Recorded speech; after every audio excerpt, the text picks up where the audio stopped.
We are live 364 days a year. What are we doing here? If Dom turns at SummerSlam, I'm shaving my moustache off. I told you, if that happens, it's going. My lip is cold because of a stupid bet that I made with YouTube. Wrestle's better than Daniel Bryan. Bryan Daniels. Better than Okada. How do you not get 60 after Monday Night Raw? What's going on, everyone? It's your boy Shad Talks Graps, and we are back with another installment of the Wrestling Republic Daily Broadcast, episode 946. We are climbing our way to that 1,000 episodes, so y'all keep watching from here in and here on, because we making numerical history over here. But it's Tuesday. Y'all know what that means, man. We are here to review Monday Night Raw. We are on the road to SummerSlam this weekend coming up, 2-night event. And this was the Go Home Raw episode. Some highs, some lows. We're going to talk about it all. But you know I can't do this by myself, man. 2 weeks in a row, the best gang in the building is in his house. And first and foremost, I got to go with the guy that, you know, you heard that intro. You got to give all the credit to this, man. My boy Chaos. How you doing, bro? What's good, everybody? Happy Tuesday. Yes, the Tuesday gang is back in full effect. I can't wait to talk about a very good go home show of Monday Night Raw. It's gonna be good. But before we get into it, I need to obviously, you know, just give this word of advice to anyone out there. What happens, no matter what happens in life, no matter the good, the highs, the lows, the good and the bad, whatever you must do is never get your J's stolen from you live on TV.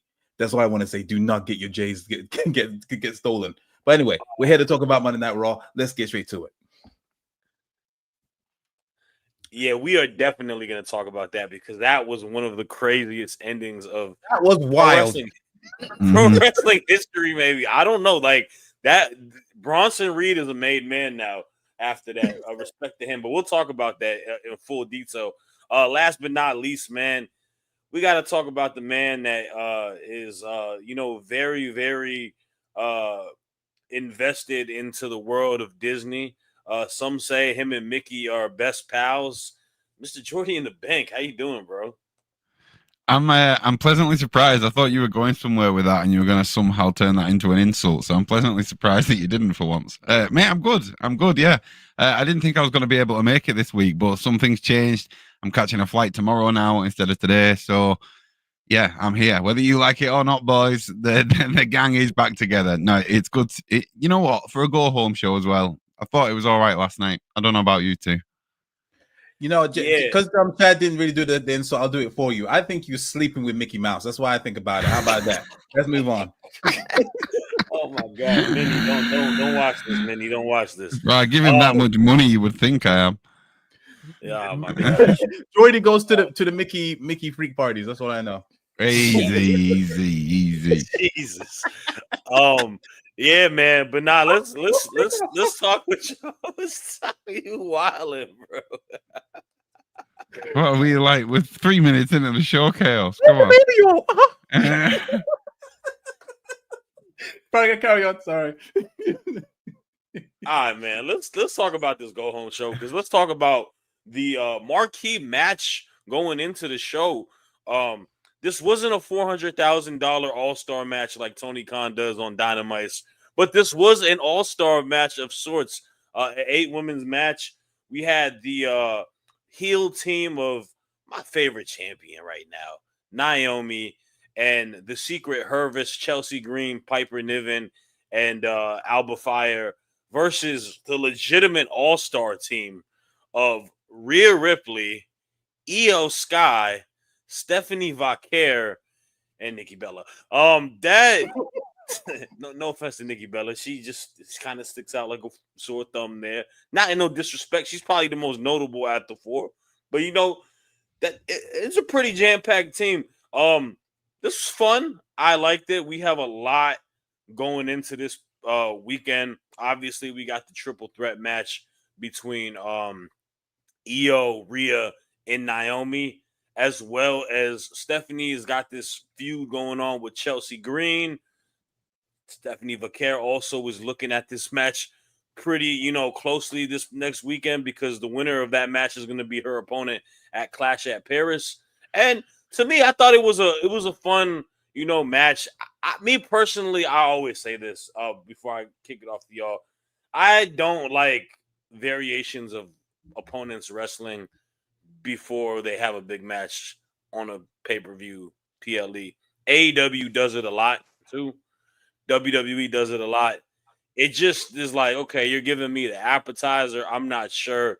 Like, I just want to see the match happening, unless there's like an actual like build to it that creates a storyline. But last night, this match, I don't think it did anything per se to like build anything to the match going on.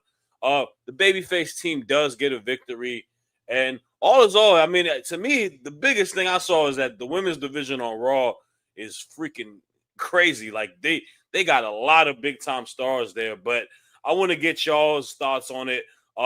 Jordy, I'm gonna kick it off to you first, man. What are your thoughts on the match? I enjoyed it. It was a fun match. Like it's all when you have that many people in a match, right?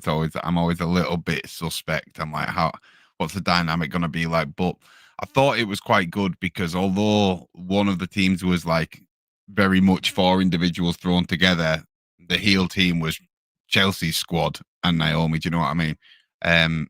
So yeah, I thought the match was good. I completely agree with you. I think it's just a good example of the women's division on Raw. I think Naomi's killing it in everything she does. That little backstage segment like had me creasing. She's just brilliant at the minute. She is just in her game, and everything she does seems to turn to gold. And I absolutely love that for her. I'm so excited for this match. The interesting dynamic, obviously, I guess in there was the fact that Rhea and Io were on the same team, right? Which is strange because they're going to be going against each other, but I'm glad they addressed it. I'm glad that we didn't just kind of let that slide. They had that little backstage segment there, and I don't know which way this match is going to go at SummerSlam. I'm guessing Naomi's going to retain, and I'm kind of hoping she does, and we just leave this Rhea and Io thing. Just keep that going for as long as you can. I think Rhea will obviously eventually beat her, but I think if we can just leave that and just keep it festering for as long as possible, I think it'll be ideal. Yeah, no, honestly, I really enjoyed the match. I really enjoyed everyone in the match. I think is great. Obviously, Chelsea got the devil's kiss. I'd noticed none of her team jumped in for her. I would have done it, but you know what I mean. I'm always there to help people. So yeah, it was a good match, and I think it built well and built a number of feuds, which I think is the good thing that you can have when you've got a 4-on-4 match. You can have 2 different feuds going on within the same match and progress them both in one, and I think they did that. Yeah, to me, I think the biggest progression is everything tied with Chelsea's team and Nikki and Stephanie. And as you as a Chelsea Green fanatic, friend of your Instagram page, how do y'all feel about Chelsea Green in the standpoint where she was the champion, but now it feels like she's kind of back to her square one role as like a very like prolific character, but kind of feeling like a borderline jobber, making the other people look good in defeat. I think this is the thing with Chelsea, and it'll be an issue, not an issue, but I think she's so happy to do whatever she gets asked to do and does such a good job of it that when you've got someone like that, it is almost like, and I know she's made the comparison herself, that it's like the Miz, you know what I mean? It's like they do that much of a good job wherever there's such a good versatility player on the team that it's hard to kind of use them for anything else because you're like, oh, well, she's like a plug and play. We can put her anywhere. She could probably have a face run at this point because she's that loved, even though she does everything as a heel. Yeah. But yeah, I think the title run was a little bit of a badly booked situation, but I think she did the best with what she could. To the Miz. Go on. The suspense. Chaos, are you still here? Yeah, I am, believe it or not. Okay. I saw you talk then. But nothing came out. But you were muted, so that's good. The host of Take It to the Table. I have to take over temporarily. Okay, everyone, just take 5 minutes while Shad decides what his issue is with Chelsea and the Miz. Clearly, the powers that be was hearing him about to rip into Chelsea, and whatever the comparison is. Yeah. Oh wait, hold on. Is he alive? Yeah, I'm here. My bad. My thing dropped for a second. Can you hear me? Yeah, that he's back. That was for 5 minutes, but carry on. Go on. No, you're good. I said I have an issue comparing herself to the Miz because I think she can actually wrestle. Oh, it was a dig at the Miz. That was a curveball. Yeah. We thought it was going to be a dig at Chelsea. Okay, it was a dig at the Miz. It's at the Miz, man. I think she can actually wrestle as well as being a good character. I think the Miz is a great talker per se, but I've never been thinking he was a great wrestler. But before my connection drops on me again, I'll ask you, Chaos, what were your thoughts on the match and just everything kind of being built going into this weekend? Yeah, this was pretty good. And you know, the vibe that I got from this match kind of reminds me of back in the day when we used to be pretty much spoiled on an almost weekly basis with these all-star matches, whether it be singles action or or in tag teams. You know, you used to pretty much get The Rock versus Triple H, and Rock and Stone Cold versus Triple H and Undertaker, like free on live TV, and that felt like all star in its own. But that just shows obviously the star power in the women's division, and yeah, it definitely lived up to those expectations. You know, it was a fun match, and everyone put in the work and got the crowd hyped as well. And yeah, I see what you mean regarding WWE and AEW is putting these matches on just before their respective matches at the PLEs or pay-per-views. And I also agree that it kind of takes the wonder or the mystique from the upcoming match, because usually the team that wins on the go home show is likely the one that's going to lose at the PLE. You know, it kind of paints the picture.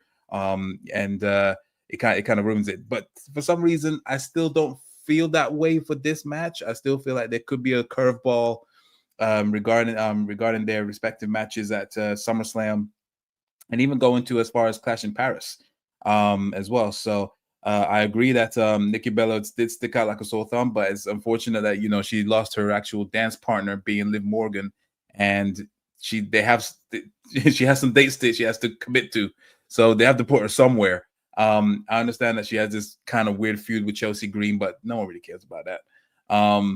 But yeah, I agree. She does feel like someone of her, Hall of Fame career. It just stands out. It's just like, it's almost like Kurt Angle being part of the Shield. It was just so random, it doesn't just they're part of this one time thing.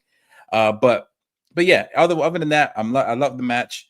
Stephanie Vaquera is obviously over as crazy.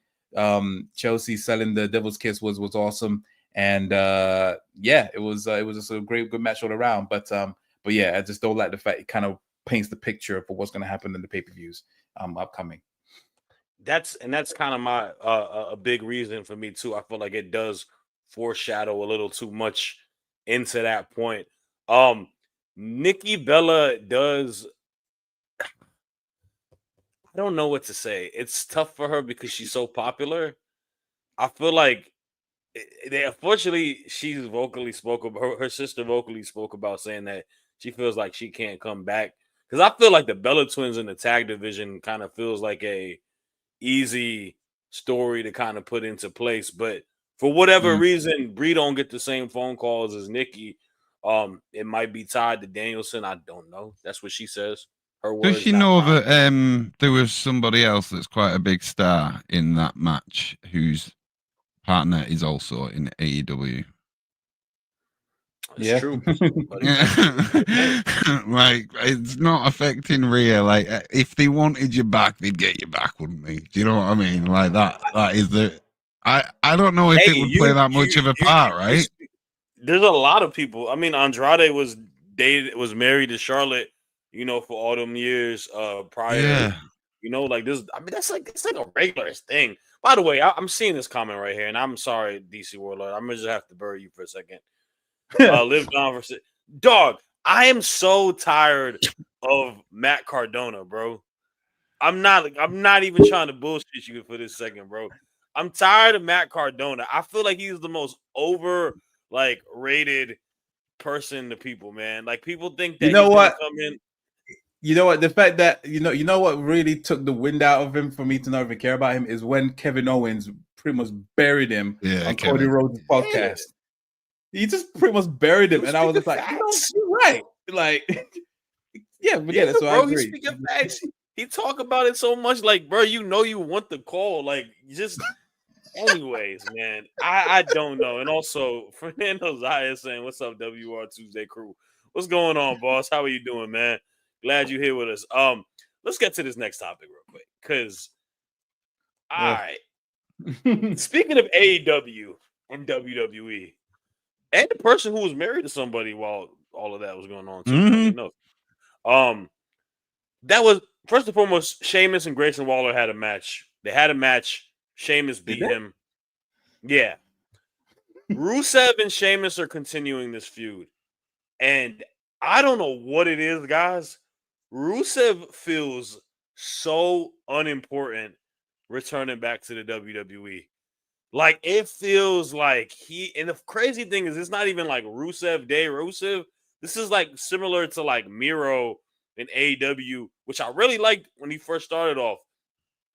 He feels like he just does not matter at all in the WWE. He's not getting no reaction. The fans could care less. I could care less about this feud. And this feud, to me, has been having good matches. You know, they have history, but it's like, it's so boring. I don't know what it is. So we're continuing it. They're going to have a third match, right? This is going to be the best of three. This is going to settle the score. Winner gets the shillelagh. The winner gets the shillelagh, right? I don't know, man. Chaos, can you knock some sense into this for me? No, I can't.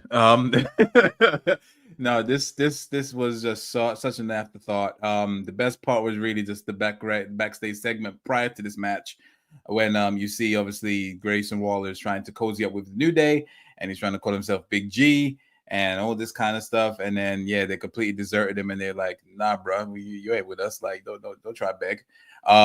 So he's trying to cozy up to them and trying to get in with the cool gang.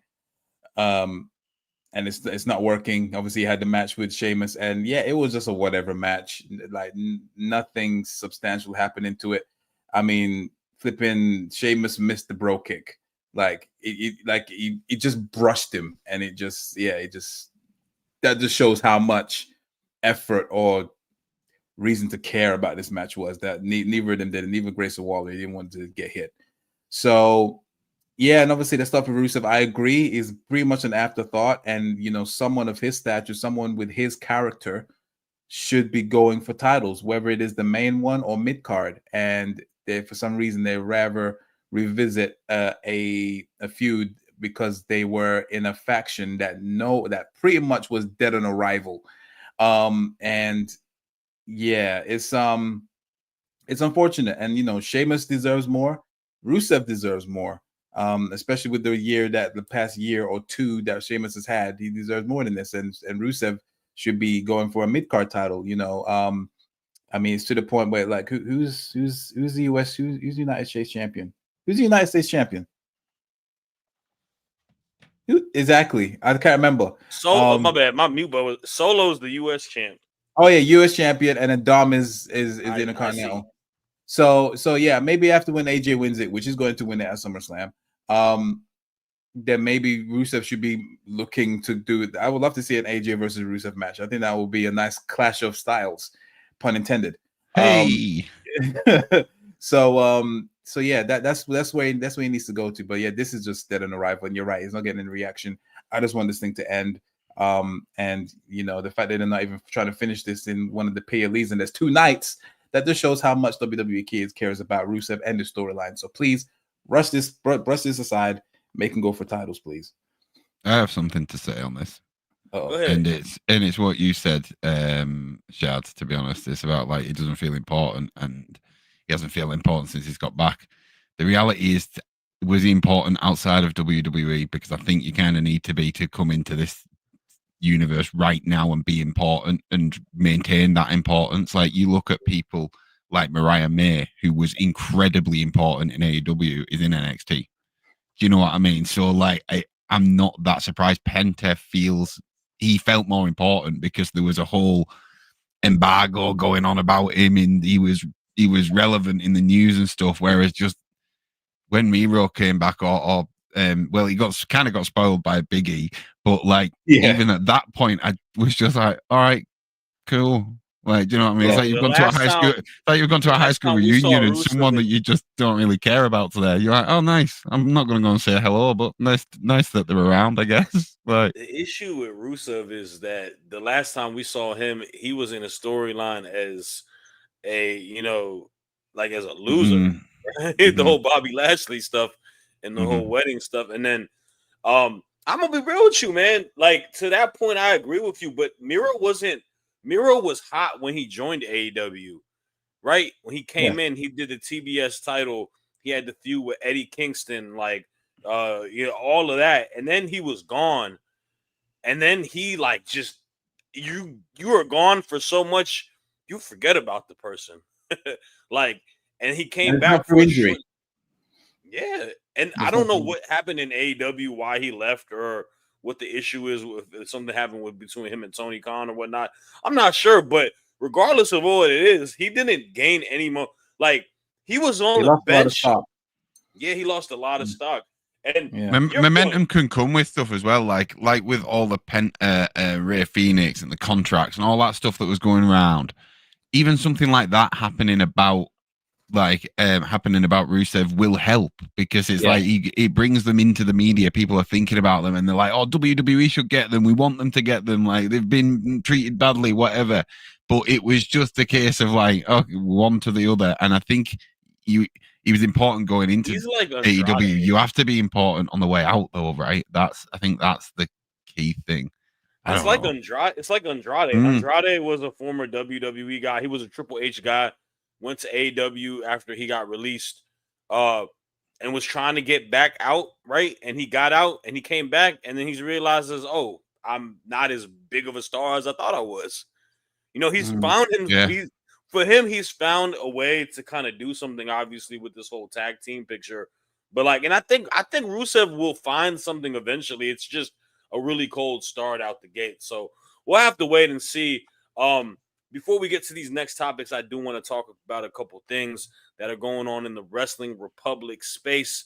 First and foremost, if you haven't already, make sure you go ahead and subscribe to our second channel, Wrestling Republic Undercard. This is where you find exclusive video clips and much more. We got a lot of our second shows that we do over here. Spotlight, we just had a dope interview with Akara Kwan from MLW, the current champion over there, going against Mystico in a couple weeks. Y'all not want to miss that interview, as well as Sold Separately. I saw Anthony and Clark just reviewed all the new figures that were released out in this San Diego Comic-Con, the new Penta figure, which is super dope. Make sure y'all go ahead and catch that as well. Also, if you haven't already, make sure you go ahead and download the Etsy app. Go to the App Store or the Google Play Store and download the app. Go to the upcoming stream section and talk to us, man. Big Ant is always hosting events over there. Clark, myself, you don't want to miss that, man. If you got some stuff that you need to get off your chest about what we say here, you can tell it to us vocally, man.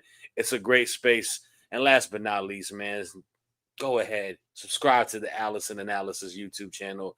You can see all Ben's 5 key findings from SmackDown, Raw, and all the other shows, PLEs. Comment, tell him why he, don't know much. You know what I'm saying? Ben don't know a whole lot.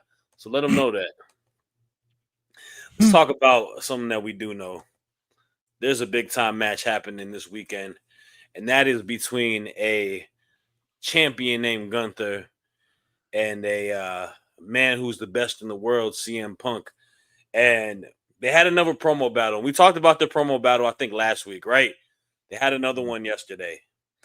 I'm going to be brutally honest, guys. Oh, no. Maybe it is because that this is such a short build, but I feel like I have got a whole lot of meh from these two guys in these promo battles, and it just hasn't built like a major excitement for me. One thing I will say about Punk, I think it does feel like, in the words of MJF, kind of feels like a little bit of a PG Punk right now. Kind of feels like a little bit of a PG Punk talking about, rah rah for the fans. I'm gonna do this like the sports teams, hockey team. Nobody cares about hockey, CM Punk. Nobody gives a damn about hockey. That sport sucks. But he definitely, I still think, got the upper hand on Gunther. I don't think Gunther's really got in the bag versus Punk, and I think that's why I'm hoping that this can just be a wrinkle and they extend this feud further on, because I feel like I'm just looking for more of the storyline, because I love both of these dudes as characters and the savagery both of them can kind of get into. But we'll kind of see. Maybe I'm just hating. Jordy, am I just talking a whole bunch of nonsense? You might be being a little bit harsh, I guess, but I don't know. I agree with you, so I guess I am as well. It's just because we want more from these two, right? And I'm just starting to just worry that they're just. I've got no doubt that these two are going to do their dancing in the ring. Some people are better. Some feuds people are better on the mic, and we see better promos than we do in the ring, and sometimes it's the other way around, right? And I hope these guys do the dancing in the ring. And I don't know whether it comes as well, because obviously now with the new Netflix documentary, we know that this was originally slated for Mania and stuff, and I'm just a bit confused by it all. I'm a bit confused why I don't care more. Yeah, I don't know. It is a strange one. It just, in a strange way, it just feels like a little bit of an afterthought in a way. But I do like some of the stuff that they were doing. I liked the way that Punk covered up the mic. That was a pretty cool moment. But yeah, I want more, and I'm hoping that this isn't the be all and end all. We just get one match.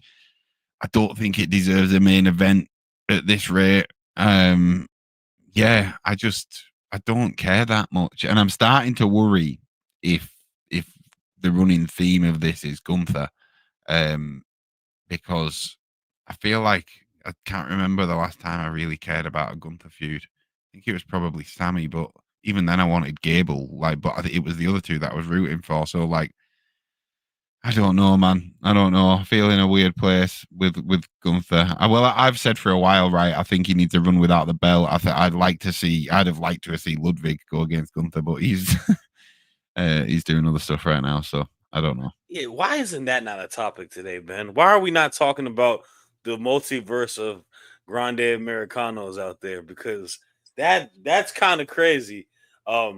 That one, I actually don't know who that is. I would love to know who that is. That is great. Well, I know it's Americano, but it might be Grande Briticano, because he might be Pete Dunne. They're saying, oh no way! Yo, okay. That's crazy, bro. Like, well, underutilized. What's Tyler Bate doing? Is he fixed yet? Like he's a dog.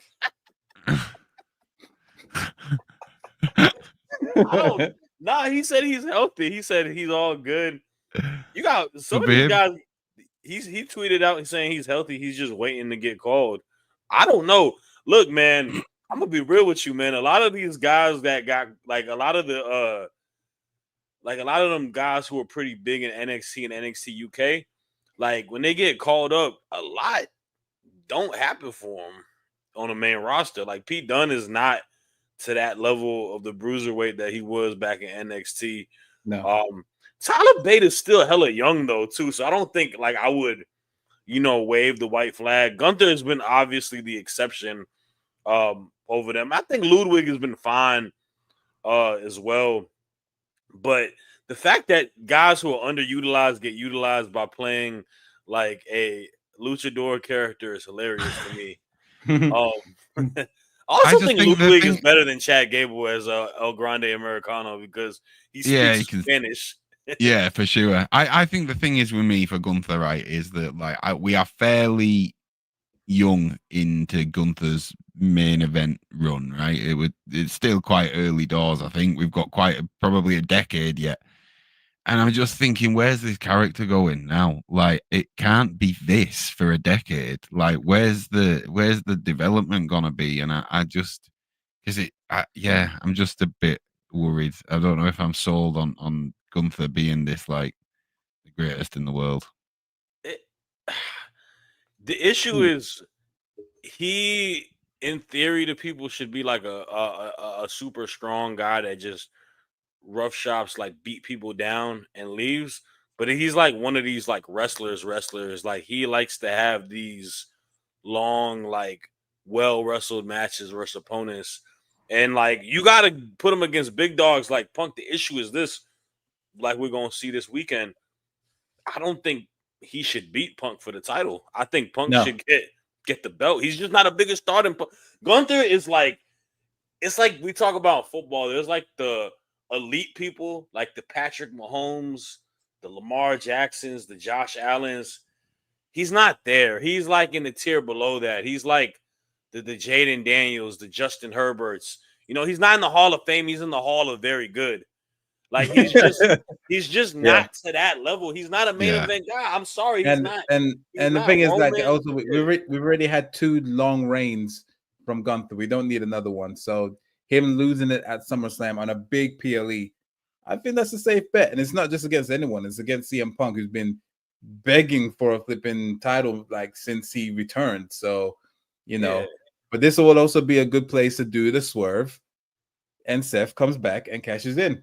And just be that big thorn in Punk's side. So yeah, that's how it would be. I'm hoping a lot of this injury stuff is a little fabricated and he's good. But we'll have to wait and see. If that is the case, that would definitely be. Can I just say as well, just quickly, like, have they said anything regarding? Like, it's a question to you guys. Have they said anything regarding his injury? Because it's been very vague from his interview. And there hasn't come back with it. There's no diagnosis. Is there anything I'm missing? There hasn't been a lot of information in regards to it. Like that's a red flag. Yeah, they haven't. I mean, I haven't heard any like surgery talk or anything like that. So yeah, that's a red flag. Okay, fair enough. It doesn't sound good. I do want to get a couple comments in before we get to this last topic. The homie Kevin, a brew in the house, he said Gunther's Intercontinental Championship felt like a big deal. It did. Yeah, no denying that. But not the world title. That's kind of like, I'll be real with you. You have stumbled across the only cast that is very critical on Gunther out of anybody on the WR panel. Everybody else loves him and thinks that he's the best. Like he was ranked the best wrestler in the world to many people in reels and stuff like that. Like, well, the reason I feel like it was a big deal is because he was legit chasing the record. Mm-hmm. So that's why it was like, it's itching closer and closer, and not only that, putting banger matches.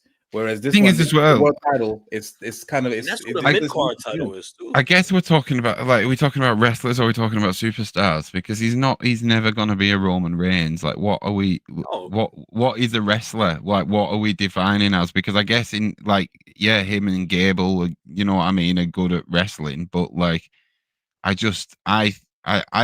want Gunther to be prevalent for the decade to come, but I just feel like if it's been very one level for almost a year now, it feels, and I'm just like, where do we go from here? How do we develop this character more, or do we turn him into a Lesnar that disappears for 3 months, comes back, wrecks shop, wins everything, gets finally beaten, puts someone over, and then disappears again for 3 months? But I don't think Gunther wants that, right? I think he wants to be on the road doing it because he's a student of the game. So I don't know. I mean, every feud he goes against as of late, it feels like the person he's going against feels like the bigger star. Like, I don't care what anyone says. Like, Jey Uso is a bigger star than him going into Mania, and that's why he lost at Mania. Sami Zayn is the same way. Goldberg is not the case because we knew what that match was. Different anyway, yeah. It doesn't necessarily count as much, but let's talk about probably he's a bigger star though. In faurness, he probably is. Probably is a bigger star. Yes, but to this current iteration, we knew he should not have beat Gunther. So yeah. But let's get to this main event because we had Bronson Reed versus Jey Uso. the match, you know, it was A a crime solid was bout. committed. A solid bout between these guys. We gotta talk about the end of the match because it goes into utter chaos. Roman Reigns comes out, helps Jay, and the Brons, man, they wrecked shop last night. They looked so dominant last night. Braun Breaker hitting a spear on both gentlemen on that barricade and breaking it through. Bronson Reed hitting tsunamis. Like, they just went crazy. And the final deed happened after both guys are knocked out, after they're talking their shit. Bronson Reed takes Roman Reigns, Jay's, right off his feet, goes to the middle of the ring, and like Fat Joe on MTV Cribs, kiss and licks the shoes. The most disrespectful thing you can do to a man, other than maybe spit on them, was done last night by Bronson Reed. And Bronson Reed last night established himself as the star of that trio by doing that. He is the ultimate bad guy in that trio. He may be the biggest heel in the WWE now by taking Roman Reigns. Roman Reigns is sponsored by Jordan, guys. And he took his J's off his feet. Oh my God. I loved it, man. I loved everything how these two guys looked at the end of the show. I'm going to kick it off to you first, Chaos. What are your thoughts on the segment? We might actually witness a murder on SummerSlam Sunday or Saturday, sorry, whatever it's going to be. Like you said, the most disrespectful thing, or one of the most disrespectful things. No, there's three things that the top highest things you should never do to a man: disrespect his mama, spit on him, or take his J's. Otherwise, he's gonna catch a body, and that's why I think what we're gonna do. It's just one of them things you just don't do, and it's something as simple as that. I still feel that that's pretty much one of the most wildest things I've seen on WWE TV, and you heard it from even the crowd when you see him taking. And this isn't just anybody. This isn't just Akira Tozawa or R-Truth. This is Roman Reigns. You took the guy's J's on live TV. The crowd absolutely just hated him, and like I feel like that was definitely on the cuff.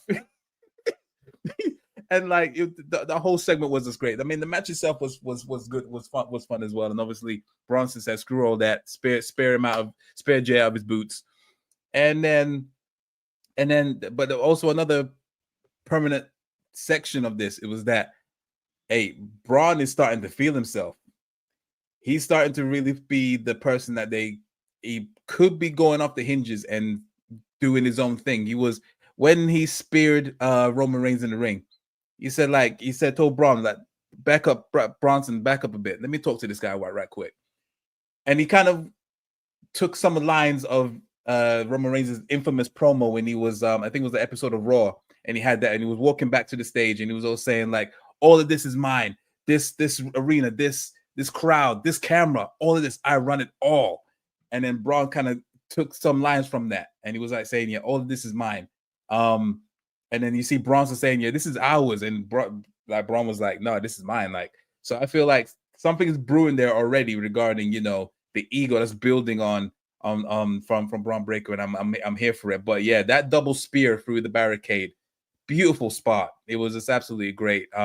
Definitely brought my interest to this match even higher now. Do I still think it should be in the main event? No, but it's still gonna be an awesome match. And yeah, it was great. But yeah, the cherry on top was stealing the J's, man. I mean, like, you can't get any bigger heat than that. And I just loved it. So yeah, props to all four of them. It was a great end to a good episode of Raw. I think it was needed because I feel like we've been earning for legitimacy in this team after Seth got hurt. Speaking of Seth, right, he's hurt, but I feel like a lot of the legitimacy of this team has been in question since he got injured. And look, man, it ain't hard, bro. You got Paul Heyman. You let his loud ass talk, and then you just let these two behemoths wreck shop. Now I'll ask you this also, Jordy. Obviously, what did you feel about the segment? But do you think this is a possible must-win for Braun and Bronson this coming Saturday? I don't know. I enjoyed the segment. I liked the fact that we're so accustomed now, and rightly so, to hearing that noise of that. Is it a drum that you hear at the start of Roman's music? You know, and we just watch Roman come down and just wreck everyone and leave. And we've seen that a couple of times now. And I liked that this time was different. Because until last night, I was just expecting we're going to go into SummerSlam, Jay and Roman, and they're going to win. And they're going to steamroll over him, and Roman's going to start heading back towards the title or something. But it does now. I'm not so sure. I'm really not so sure. I don't think it's a must win, but now I can almost see it happening, which is strange because I just I'm imagining Roman. I don't think it'll be Roman that takes a pin if that does happen. I think it'll be Jey Uso that takes a pin. Yeah, and the Seth dynamic, whether Bron Breakker is stepping up to the plate now because Seth's injured, whether this has always been the plan, whatever it is. Last night, for the first time, I saw, and it wasn't just the stealing of the snakes. It wasn't just that. I saw something where I was like, this group can make more than just Bron Breakker. Bronson Reed is really going to benefit from this group, and I can see it now. I can see the vision. Yeah, so I enjoyed the segment. I wouldn't say it's must win, but at this point now, I wouldn't be surprised if they do win. And prior to last night, I would have been very surprised if that happened. Yeah, man, it's gonna be interesting. We got some comments here, which is very interesting. I think you got somebody doing your work for your secretary is in the building right now. Yes. Take it to the table. Chaos the secretary for Roman's Jays. He's saying Roman is gonna catch a body at SummerSlam. I kind of feel like the move is definitely a Roman Reigns versus Bron Breakker match down the road. I feel like the Battle of the Spears. I think Paul Heyman, aligning himself with, which I think will be Braun at the end of the day. Just it feels very reminiscent of like a Brock Lesnar and Paul Heyman type of partnership, where the guy is just like early Brock Lesnar, obviously from what we remember, right? Just a genetic like beast, man, just athletically more gifted than everybody else that he's going against. Go ahead. Sorry. I was just going to ask you a question. Just quickly, which match actually entices you more, him against Roman, or the one they keep him been chasing, teasing for ages, him against Jacob Fatu? Him and Roman initially. Braun and Roman. Okay, cool, fair enough. Or are you talking about Roman and Jacob Fatu? No. Like Braun and Jacob. Okay, yeah. No, I think Braun and Jacob should happen when they're both at top of the game. I wouldn't burn that just right now. I think Jacob will be the babyface in that as well. Crazy. Yeah, but like that's like when they're like, that's kind of like when they're both at the top of the game. I feel like they both have like a lot of ground to cover before they're at the top of their games. Like I think is this. I see the potential in those two. It's crazy to say this, man. I see the potential in those two in a world title and as being the top guy more than I see with Gunther. Like, I'm just going to be honest with you. I think there's a level of connection that Braun does. Like when he does the little tick stuff and he just, is crawling around and run. Like he lets his, like WWE is all about high points and home runs. He's knowing how to hit the high points and the home runs. To me, someone also like very Gunther, funny. He's also very funny, which I can't imagine Gunther ever really being able to make me laugh the same way I know Bron can, because I saw it with the Wolf Dogs and I saw it when he cut the Steinermath promo. So like Bron's got more levels than Gunther, I feel, right? Gunther feel more like an AEW type of superstar guy. If he was there, he would probably be a superstar there. Just because I'm Yeah, gonna exactly. give it a hot. I'm They gonna give it a appreciate hot that take. more though. No, I know what you mean.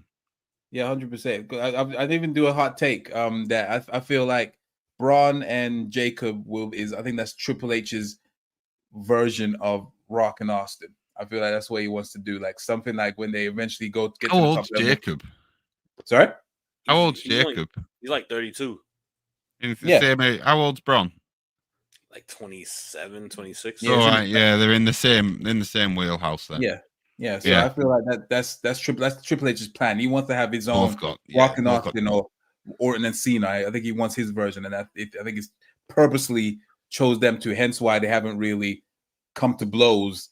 I think the closest was the Rumble. So Yeah. yeah. That little face But off he's his been dad. teasing it. Yeah. So that's what I think. Yeah, man, we are going to see what happens, but that is all the time that we have left for today's episode. Everybody in the comments, thank y'all. All the viewers on all the platforms, thank y'all. We'll be back same time tomorrow, talk about the news of this week in wrestling. And if you don't have anything to do tonight, right after NXT is done, myself and Clark Taylor will be reviewing NXT for NXT Off the Air. So tune into that.